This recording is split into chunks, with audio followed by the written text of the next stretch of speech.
Hello and welcome to tea time. I've done some other stuff, so as usual I forgot where I'm going with stuff. I'm just gonna move this so that we don't have glowy window so much in the video. Who's peeking? Oh, that would be Bastion peeking. Okay. Okay. It's still not. Move phone. Move phone. Glowy window. Glowy windows. Glowy windows. Glowy windows. And apparently it doesn't like this piece of. Camera stand doesn't like that piece of carpet. Anyways. So, anyway. Yeah. Welcome to Tea Time, where anything and anything can happen here on the Chrome channel. Now, I decided that what I wanted to do for tea time this time is, oh my god, I don't even know what I'm reading. Da da da da do do do do do do do do. Okay, forget that bit. I had been a while ago. I had been printing out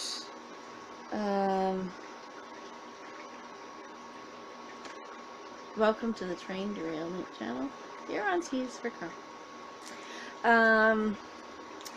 I had been printing out blogs that I had before, and one was called My 2 Cents Worth, another was called Hers is Ray. And so I have like this, and I didn't get all of it out of Hers is Ray there. I do have a C is for Chrome blog that I just jammed crap in there that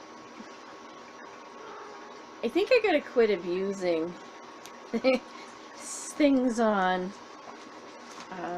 internet when it comes to, like, let's just put stuff in. So in the cup is just ice water, which is good because I've flushed and I'm a little hot. So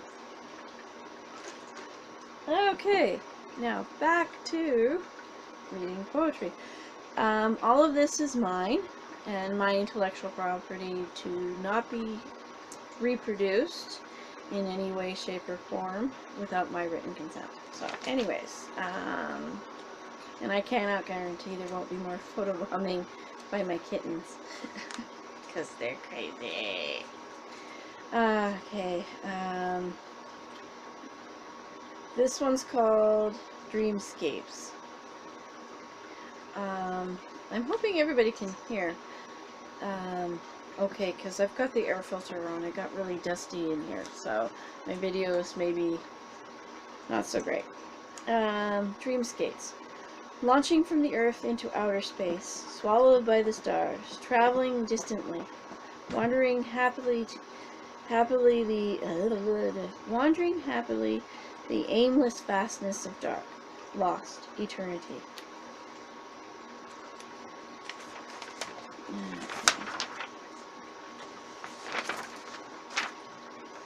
Okay.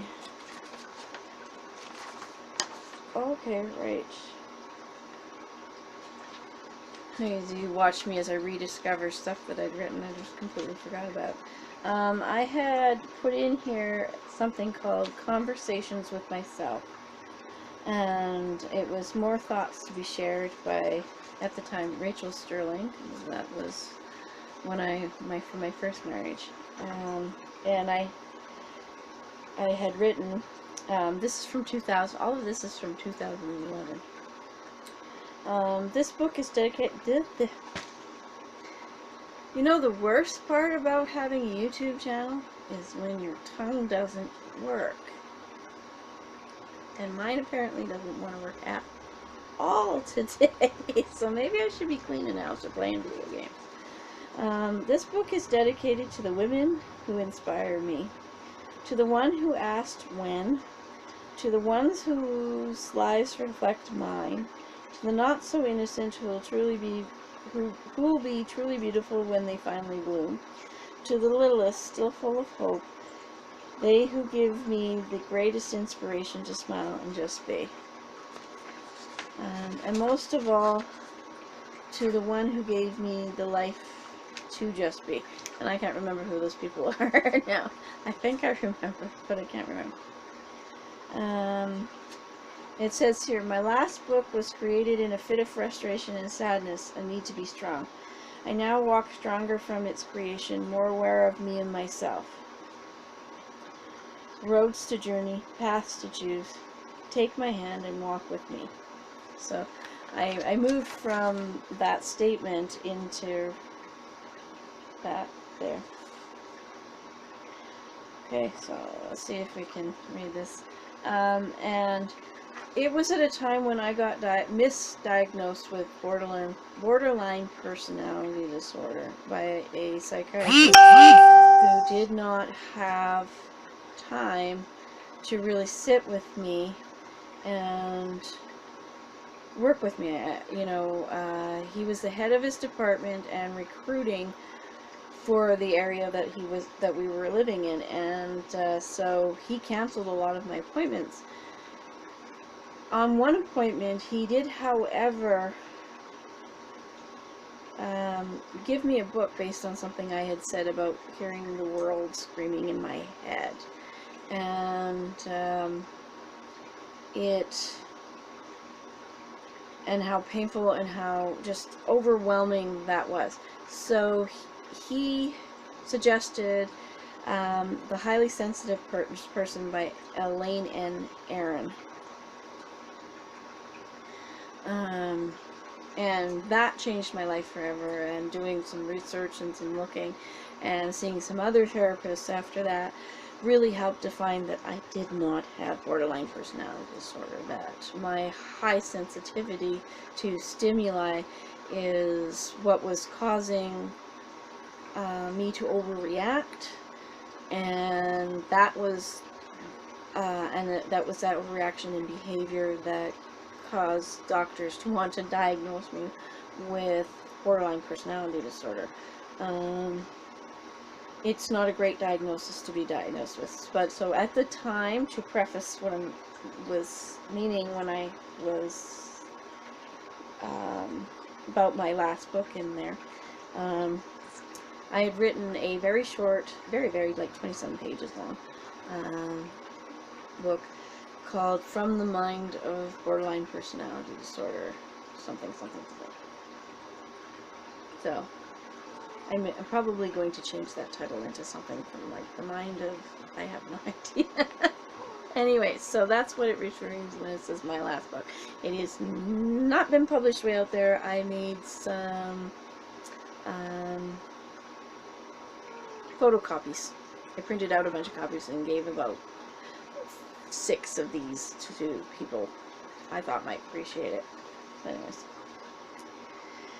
So yes, my last book was created in a fit of frustration and sadness, a need to be strong. I now walk stronger from its creation, more aware of me and myself. Ha ha ha, did I not know anything back then. And then wrote, roads to journey, paths to choose. Take my hand and walk with me. And then page 1 of this conversation says, at some point when we were younger, we had an idea of who we would be when we grew up. At some point in our lives, we listened to someone who told us we could never achieve that dream, and we believed them. At some point, we all have ended up overwhelmed and burnt out because of that belief, believing that we could never be the one who is right. But the rightness of that belief is only true in the hands of the believer. What do you believe? Okay, I'm just checking there. Okay, there we go. On page 2, I seem to have spent a lifetime trying to overcome society's belief of who I am.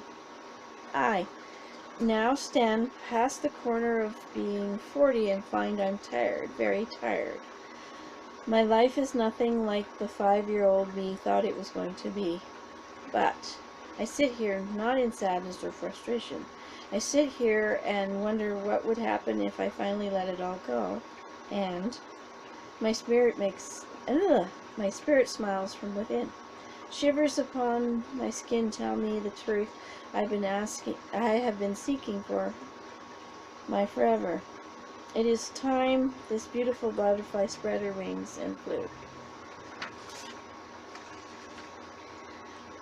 There are periods of time in my life where, yes, I do get it, but I don't stay there.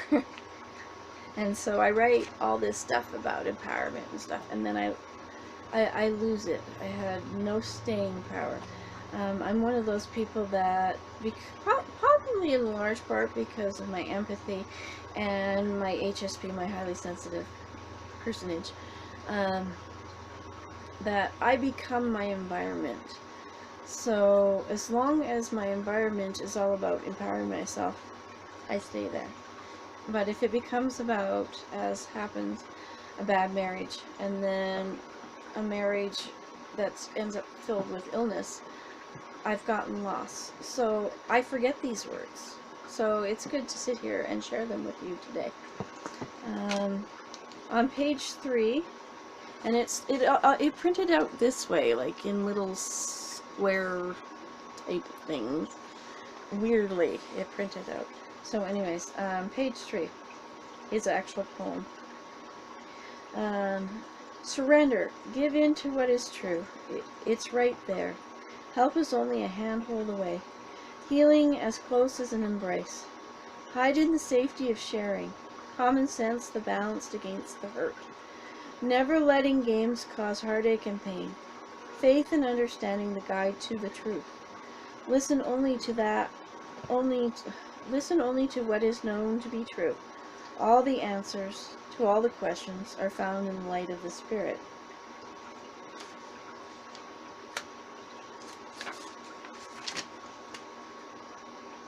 And then I wrote, our spirits are the truest form of ourselves, the twin within. The hardest path to walk is the one you know you have to walk alone.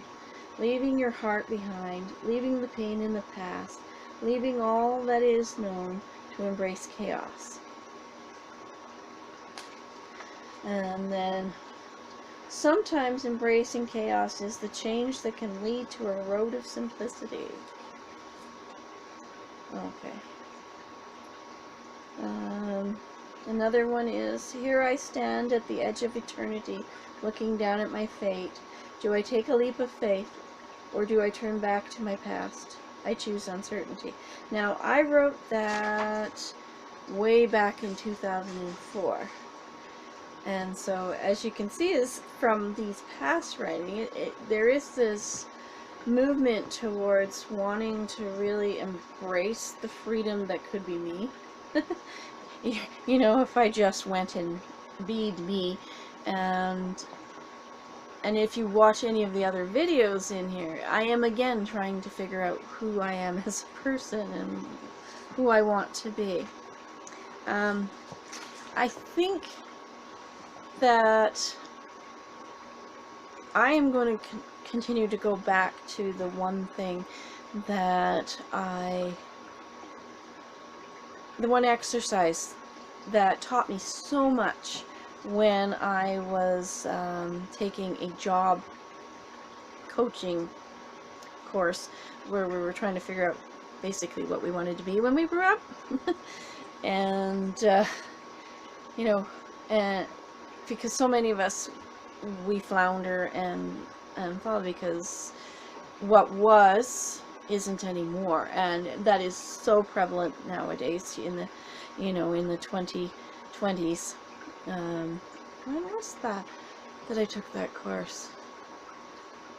Well, that's got to be, that's over 27 years ago. I did that when I was like about 27, so that's like 23 years ago. But the one thing I remember the most from that is that, haha, again, whoop, oops.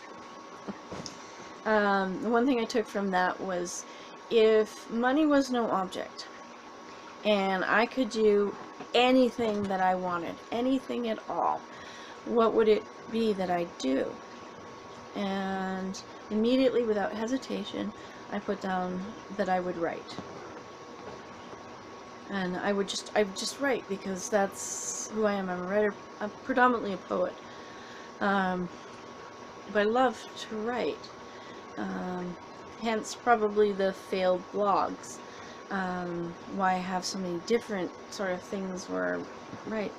And so I guess right now, if I had one thing that I could do without hesitation, even regardless of money, would be to take my creativity and make something of it. Actually get paid to do what I love. So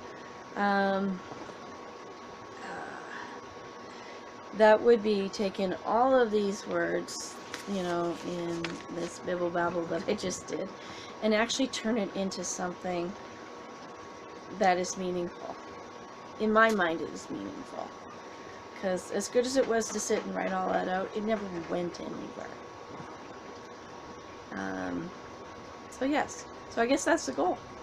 So thank you for sharing whole time here on Tea Time, here on C is for Chrome, in the cottage. And peace, love, and happiness, everybody. And I'll talk to you later. Bye.